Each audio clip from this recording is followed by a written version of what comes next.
Baiklah, selamat datang di video pembelajaran interaktif khusus dunia perhotelan.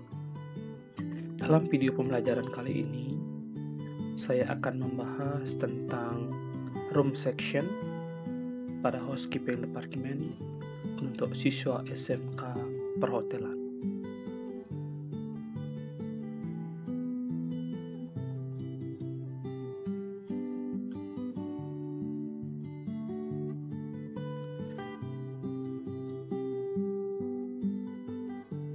Sebelum kita lanjut ke materi pelajaran, perkenalkan, saya Ibu Puspayana.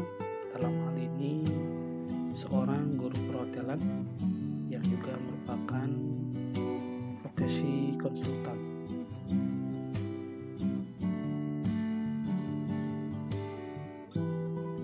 Nah, untuk lebih lanjut, silakan tekan tombol subscribe untuk mendapatkan informasi lebih lanjut, like dan share.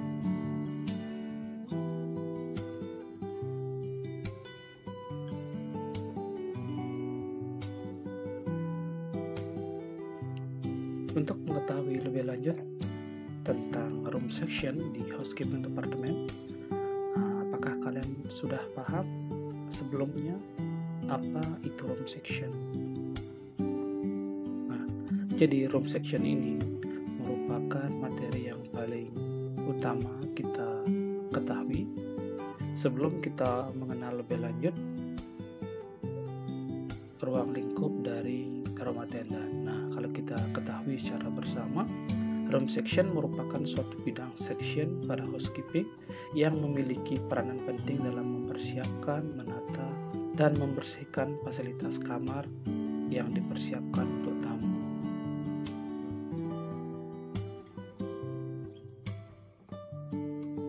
Nah, apa kira-kira tugas dan tanggung jawab dari room section itu sendiri? Nah, pada umumnya setiap hotel memiliki tanggung jawab serta ruang tugas masing-masing. Nah, seperti kita ketahui, dalam hal ini room section memiliki tugas yang pertama mengecek semua mengenai situasi kamar. Nah, sebelum melakukan pembersihan, room section itu wajib mengetahui status dan situasi kamar. Yang kedua, mengambil linen dan towel, cleaning surplus, gas surplus, dan segala perlengkapan yang akan ditata di sebuah troli sebelum melakukan pembersihan kamar. Dan berikutnya, mengontrol inventaris kondisi kebersihan dan kelengkapan kamar. Dan terakhir, melaporkan situasi kamar kepada supervisor. Nah, dalam room section di housekeeping department memiliki struktur organisasi kecil yang merupakan bidang yang memimpin dari room section itu sendiri.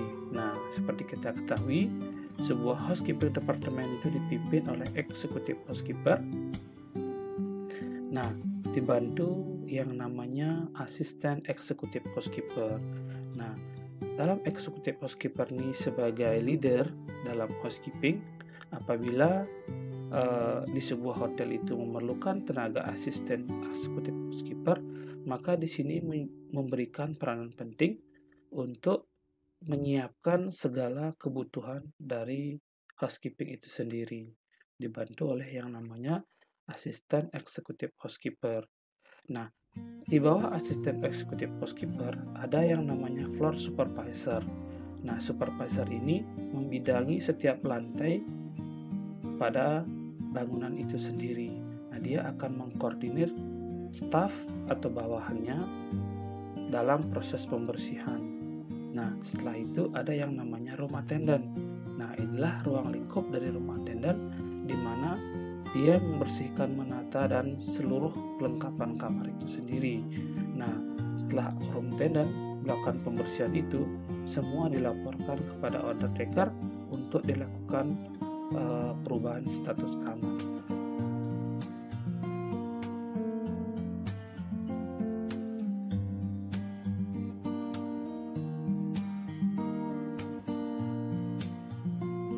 Baik, setelah kita memahami struktur organisasi dari room section itu sendiri, nah lebih lanjut kita mengenal tentang tipe kamar hotel.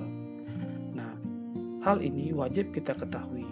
Kalau kita mengetahui tipe kamar hotel itu sendiri dibagi menjadi dua.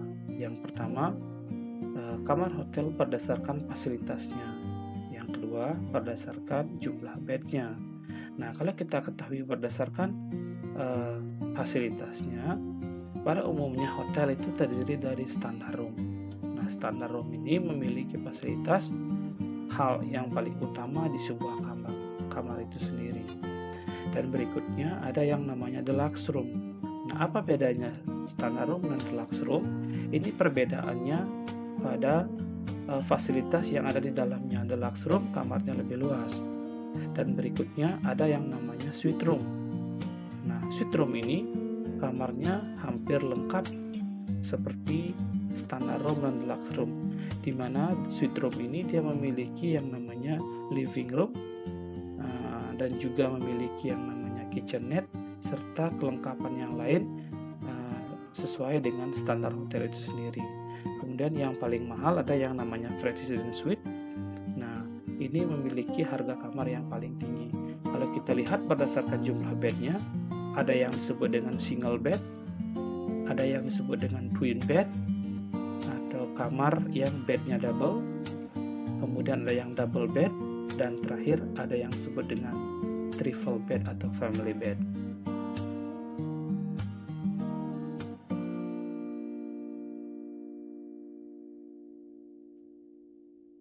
Nah, setelah kita mengetahui tipe kamar hotel itu sendiri, wajib kita mengetahui status kamar.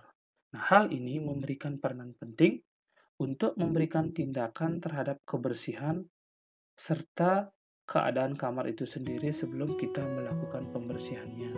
Nah, seperti kita ketahui, ada beberapa status kamar yang dimiliki hotel-hotel yang umum terdapat di sebuah hotel. Yang pertama, ada yang namanya disingkat dengan kata V, artinya vacant. Kemudian ada vacant dirty, yaitu kamar kosong yang kondisinya masih kotor. Kemudian berikutnya ada vacant clean, itu kamar kosong yang sudah dibersihkan. Ada kamar yang sudah ditempati tamu disebut dengan occupied. Kemudian ada occupied dirty, occupied clean apabila kamar yang sudah ditempati tamu namun sudah dibersihkan. Berikutnya ada expected arrival, jadi kamar yang sudah dibersihkan yang siap dihuni oleh tamu. Berikutnya ada sleep out, kamar yang ditempati tamu namun tamu tidak berada di hotel. Kemudian house use, kamar yang diperuntukkan bagi manajemen hotel. Out of order, kamar yang dalam kondisi tidak dijual atau rusak. No luggage, kamar yang tamunya check-in tanpa menggunakan tas. Berikutnya don't disturb, kamar yang tidak boleh diganggu oleh housekeeping karena ada aktivitas tamu, sehingga diberikanlah yang namanya sign don't disturb. Baiklah adik-adik semua, apabila Anda sudah memahami tentang video tadi, nah saya akan berikan soal evaluasi. Nah, soal evaluasi kali ini yaitu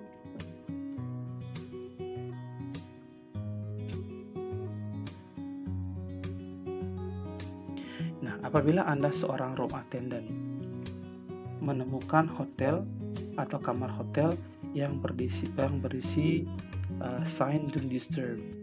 Nah, langkah apa yang Anda lakukan serta siapa yang terlibat dalam penanganan hal ini? Nah, apabila Anda sudah bisa menjawab, silakan mengirim jawaban kalian melalui